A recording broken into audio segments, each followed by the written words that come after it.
नमस्कार, मैं हूं आपके साथ मयंक। आज 2 मई है। पिछले 12 घंटे के अंदर ईरान और अमेरिका से जुड़े जितने ताज़ा अपडेट हैं वो मैं आपको बताऊंगा। हॉर्मूज में क्या हो रहा है ये आपको बताऊंगा, लेकिन एक उसके पहले ज़रूरी है रूस से आई एक खबर की चर्चा करना होगा और ये समझना होगा कि आखिर ट्रंप और पुतिन के बीच क्या हो रहा है। देखिए, रूस की तुआबसे ऑयल रिफाइनरी में एक बार फिर जबरदस्त धमाका हुआ है और हमला यूक्रेन के ड्रोन से किया गया। तुआबसे जो ऑयल रिफाइनरी है रशिया की सबसे बड़ी रिफाइनरीज में से एक है और यहां से बड़े पैमाने पर जो तेल निकलता है उसको एक्सपोर्ट करता है रूस। लेकिन पिछले चंद दिनों के अंदर ये चौथा हमला है जो तुआबसे ऑयल रिफाइनरी पर किया गया है रूस की। और सिर्फ यहां ही नहीं, बताया जाता है कि 10 ऐसे ऑयल के ठिकाने हैं रूस के जिस पर अटैक हुए हैं, जिसके बाद जितने तमाम एक्सपर्ट्स हैं वो ये मान के चल रहे हैं कि अमेरिका के इशारे पर, डोनाल्ड ट्रंप के इशारे पर रूस की ऑयल रिफाइनरीज को निशाना बनाया जा रहा है। देखिए, जब से अब्बास अराक्ची ईरान के विदेश मंत्री रूस गए, खास तौर पर उसके बाद जो 90 मिनट की बातचीत हुई पुतिन और ट्रंप के बीच, जिसमें बताया जा रहा है कि ईरान को लेकर काफ़ी तनावपूर्ण माहौल देखा गया एक दूसरे के बीच में, उसके बाद अब ये ऐसा कई एक्सपर्ट्स का मानना है कि एक बड़ी नीति बनाई है अमेरिका ने कि रूस के ऑयल सेंटर्स को हिट किया जाए। लेकिन ये तेल जलाने का अंजाम बहुत बुरा भुगतना पड़ सकता है अमेरिका को, क्योंकि सऊदी, दुबई, बहरीन, जॉर्डन जितने देश हैं सबके ऑयल ठिकाने जो हैं वो ईरान के निशाने पर हैं। देखिए, हम इसकी बात करें, लेकिन जो खबरें आ रही हैं ईरान से, अभी तक आपने इस तरह की खबरें देखी सुनी होगी सब तरफ कि अमेरिका हमला कर सकता है ईरान पर, अमेरिका जो है वो ग्राउंड ऑपरेशन कर सकता है एक बार फिर, खारमर, केशम आइलैंड और अबू मूसा यहाँ पर ग्राउंड ऑपरेशन हो सकता है। लेकिन सोर्सेस अब ये बता रहे हैं कि ईरान की तरफ से एक बड़ी रणनीति बना ली गई है अमेरिका के ब्लॉकेड को तोड़ने के लिए। जो अमेरिका के 19 जहाज हैं इन्हें तबाह करने के लिए ईरान ने एक बड़ा प्लान तैयार किया है और बताया जा रहा है कि जिस तरह से ईरान के ऑयल एक्सपोर्ट्स को बड़ा नुकसान हो रहा है इस ब्लॉकेट की वजह से, ये तय कर लिया है ईरान की सेना ने कि अब ज़्यादा दिन तक इसे चलने नहीं दिया जाएगा और अमेरिका का क्या कदम होगा उसका इंतज़ार नहीं होगा। अगर ये ब्लॉकेट नहीं हटता है तो ईरान की सेना बड़ा हमला कर सकती है अमेरिका के उन जहाज़ों पे जो कि हॉर्मूज में खड़े हुए हैं, जो कि डिस्ट्रॉयर्स खड़े हुए हैं। इसके लिए पूरा बकायदा एक प्लान तैयार किया है ईरान ने, जिसमें निश्चित रूप से रूस के एक्सपर्ट्स भी शामिल हैं और चीन की तो आप समझ ही रहे हैं कि चीन के सैटेलाइट्स जिस तरह से मदद कर रहे हैं ईरान की। तो बताया जा रहा है कि एक खुफिया प्लान तैयार हो चुका है कि कैसे अमेरिका के इस ब्लॉकेड को तोड़ा जाए।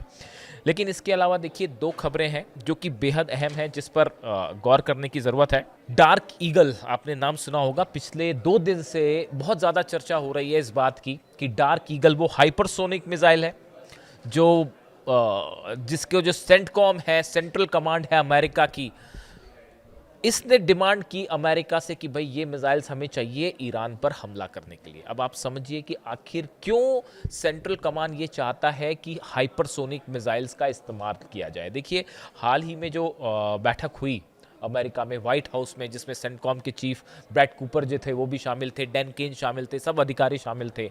उस दौरान भी इस मुद्दे पर चर्चा हुई कि भाई आखिर अमेरिका के जितने बेसेस तबाह हुए, ईरान की मिसाइल्स को अमेरिका क्यों नहीं रोक पाया। इसके बारे में उस पर विस्तार से चर्चा हुई तो उसमें जो चीज़ें निकल के सामने आई कि जितनी हाइपरसोनिक मिसाइल्स हैं, बैलिस्टिक मिसाइल्स हैं ईरान के पास, वो सब की सब MIRV टेक्निक से लेस थी।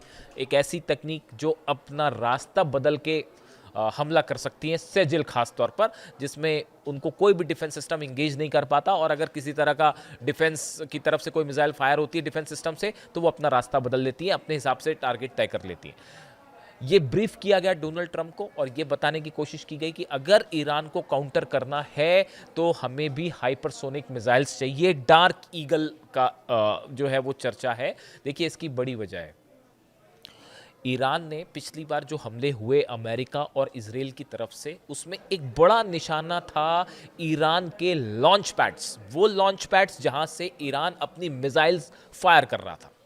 इस बात को ईरान ने समझा कि किस तरह से हमारे जो लॉन्च पैड्स हैं उसको तबाह किया गया, वो तेजी से फिर से बना लिए गए हैं। जितना सीज फायर का ड्यूरेशन था उसमें करीब 80% लॉन्च पैड्स जो तबाह हुए थे उनको फिर से तैयार कर लिया गया, जो कि इन्फॉर्मेशन है। लेकिन फिर भी जो लॉन्च पैड्स थे उनको बड़ा नुकसान हुआ। तो इसके चलते ईरान ने ये रणनीति बनाई कि उसने अपने लॉन्च पैड्स को उन लोकेशंस पर रखा जहां पर अब उसे सीधा अमेरिकन मिसाइल्स हिट ना कर पाए। देखिए, जो टॉमहॉक मिसाइल्स फायर करता है अमेरिका, या अपने वॉरशिप से जो मिसाइल्स फायर करता है, वो किस रूट से ईरान में एंटर करती हैं, कैसे ईरान के लॉन्च पैड्स को तबाह करती हैं, या एयर बम्बार्डमेंट में कैसे तबाह होते हैं, इसको ध्यान में रखते हुए ईरान ने, जैसा एक्सपर्ट्स बता रहे हैं, कि अपने लॉन्च पैड्स को थोड़ा पीछे खींच लिया है। देखिए, जो फतह की रेंज है, या सेजिल की रेंज है, या खुर्रमशहर 4 की रेंज है, अगर ईरान अपने लॉन्च पैड्स को थोड़ा पीछे भी कर लेगा तो भी इससे कोई फर्क नहीं पड़ेगा। ईरान की मिसाइल्स की रेंज काफ़ी लंबी है और जितने जहाज हैं वो सब रेंज में है।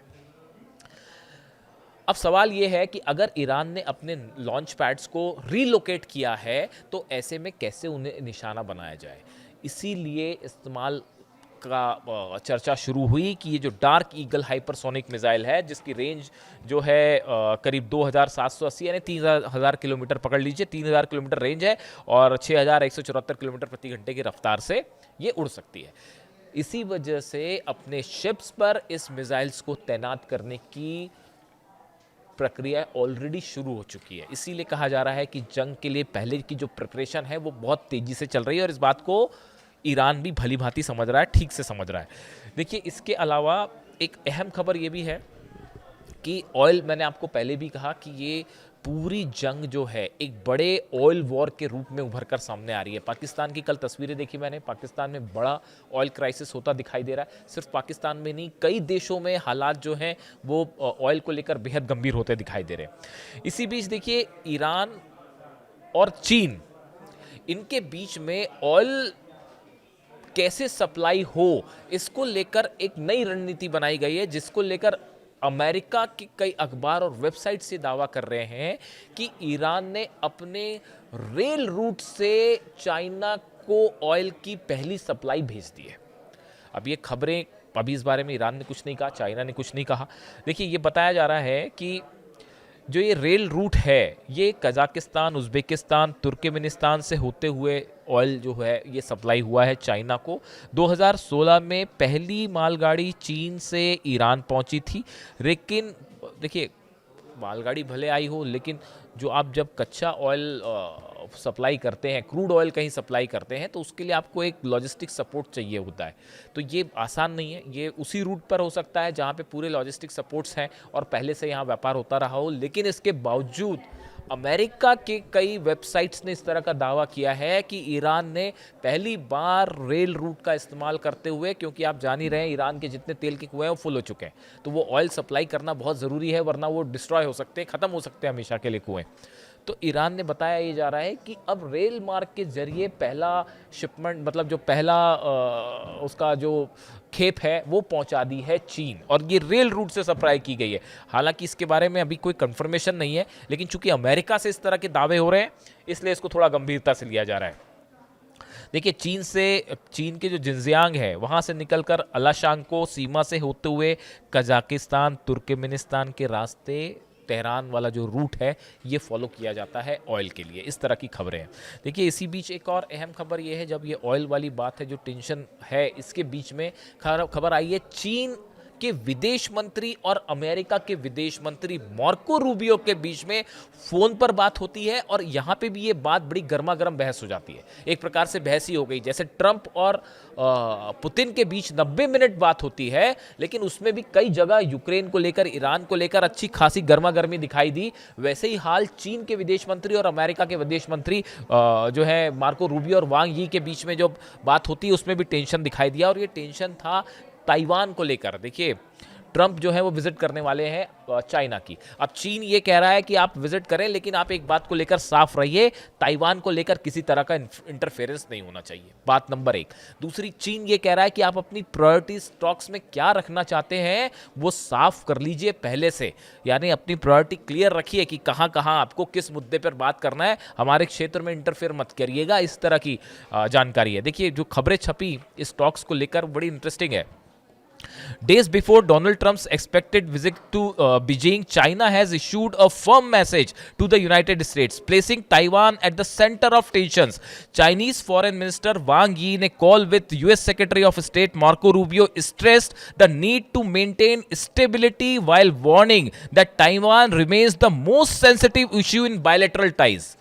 चाइना का कहना ऐसा है कि आप भले किसी भी तरह के मुद्दे पर बात करें, लेकिन आप ताइवान को लेकर हम किसी तरह की कोई बात नहीं करेंगे, ये बात साफ कर दी गई है, पहली बात। इसके अलावा कहा है, इसके अलावा जो अगली बात कही गई है वांग यी की तरफ से, Beijing described it as a core interest and cautioned Washington to make careful choices. ये कहना है चीन का कि आप जो भी मुद्दे तय करें उस पे आपकी प्रायोरिटी साफ होनी चाहिए कि किस पे आप बात करना चाहते हैं, किस पे बात नहीं करना चाहते। ये बात चीन के विदेश मंत्री और अमेरिका के विदेश मंत्री में हो रही। देखिए ये हालात ऐसे हैं, भले ट्रंप विजिट कर रहे हो, लेकिन ऑयल बिजनेस जिस तरह से चीन का प्रभावित हुआ है, इसको लेकर खासा तनाव है चीन के बीच में और अमेरिका के बीच में हालात तो ये भी हो गए थे कि शायद ये दौरा कैंसिल ही हो जाए, लेकिन फिर भी अभी तक इस तरह की कोई जानकारी नहीं कि कैंसिल होगा या नहीं होगा।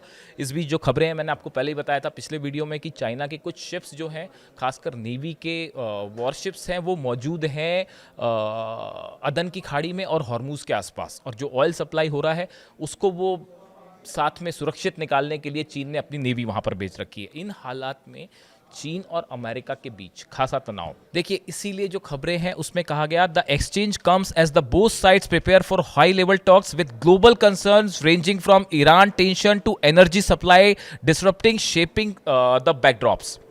देखिए ये कहा गया कि ये जो बातचीत हुई चीन के विदेश मंत्री की, और ये इन हालात में है जो कि ऑयल सप्लाई को लेकर दोनों देशों के बीच में और पूरे मिडिल ईस्ट में खासा तनाव देखा जा रहा है। अब इन हालात के बीच में जो कहा जा रहा है कि जल्दी ही डोनाल्ड ट्रंप एक बड़ा हमला कर सकते हैं, जिसको लेकर यूएई की तरफ से जो है अलर्ट किया गया है अपने नागरिकों को, चीन की तरफ से अलर्ट किया गया है। इन हालात में अगर किसी भी तरह का हमला ईरान पर होता है तो निशाने में हर अरब देश के ऑयल के ठिकाने होंगे, ऑयल रिजर्व्स होंगे, ऑयल रिफाइनरीज होंगी, और पूरे मिडिल ईस्ट में चाहे सऊदी हो, चाहे यूएई हो, चाहे बहरीन हो, कुवैत हो, जॉर्डन हो, इराक हो, सब जगह ऑयल में आग लगनी तय है। और ईरान ने इसके लिए एक एग्रेसिव प्लान तैयार कर रखा है कि अगर आप ब्लॉकेट नहीं खोलते हैं तो हम इस ब्लॉकेट को तबाह कर देंगे। और इसमें रूस और चाइना दोनों की बेहद अहम भूमिका होने जा रही है, खास तौर पर अगर किसी भी तरह की फिर से जंग या तो अमेरिका की तरफ से शुरुआत होती है या अगर ईरान कोई भी जवाब देता है। इससे जुड़ा जो भी अपडेट होगा आप तक पहुंचाऊंगा। कमेंट करके बताइए वीडियो कैसा लगा। Thank you so much.